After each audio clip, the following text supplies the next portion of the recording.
Hello everyone, আসসালামু আলাইকুম। আমি ফারহানা নাসরিন, ফারহানা ফ্যামিলি ব্লগে আপনাদের জানাই স্বাগত।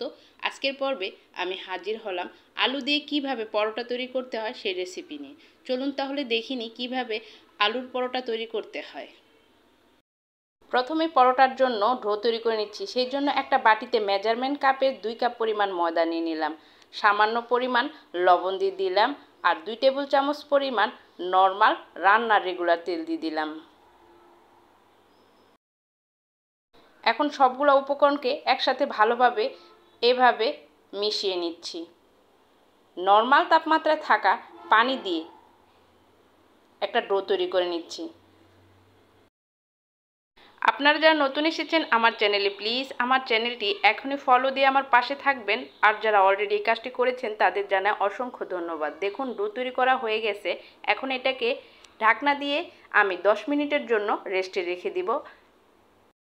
আর সে ফাঁকে আমি আলুর পরোটার জন্য ভিতরে পুরটা তৈরি করে নিচ্ছি। আমি এইখানে 7টি আলুকে সিদ্ধ করে চামড়া ছিলে এভাবে ম্যাশ করে নিচ্ছি। এখন এর মধ্যে দিয়ে দিচ্ছি শুকনো মরিচ, আর দিয়ে দিচ্ছি লবণ, আর সেই সাথে দিয়ে দিচ্ছি 1 টেবিল চামচ পরিমাণ চাট মশলার গুঁড়া দিয়ে ভালোভাবে মিশিয়ে নিয়ে আলুর সাথে মিশিয়ে নিচ্ছি।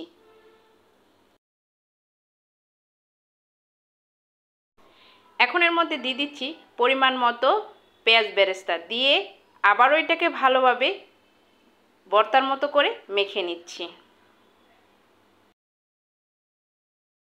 আলুকা পরোটার জন্য পুরটা রেডি। এখন এটাকে এক সাইডে সরিয়ে রেখে আমি ময়দার ডোটা নিয়ে নিচ্ছি। ঢাকনাটাকে সরিয়ে নিয়ে ময়দার ডোটাকে ভালোভাবে কিছুক্ষণ মথে নিচ্ছি। ময়দার ডোটা ভালোভাবে মথে নিয়ে এখন আমি এটাকে ভাগ করে নিচ্ছি 5 ভাগে। এক ভাগ নিয়ে এর মধ্যে আমি আলুর পুর দিয়ে ভালোভাবে সিল করে নিচ্ছি, যাতে করে পরোটাটা বেলার সময় আলুর এই পুরগুলা বেরিয়ে না আসে। ভালোভাবে এভাবে সিল করে নিতে হবে। সিল করে নিয়ে অপর পাশটাকে এইভাবে চেপে চেপে এটাকে বেলে নিচ্ছি।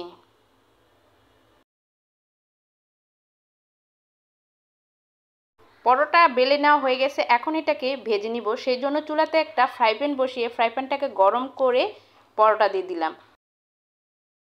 পরোটাটাকে এপিট ওপিট করে হালকাভাবে সেঁকে নিয়ে এর মধ্যে পরিমাণ মতো তেল দিয়ে আমি ভেজে নিচ্ছি।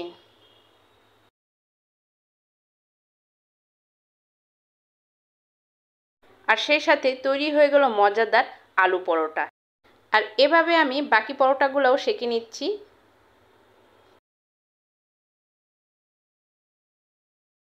দেখুন তৈরি হয়ে গেল কত সহজে মজাদার আলু পরোটা। এখন এটা গরম গরম খাওয়ার পালা। সবার সুস্বাস্থ্য কামনা করে বিদায় নিচ্ছি। আল্লাহ হাফেজ।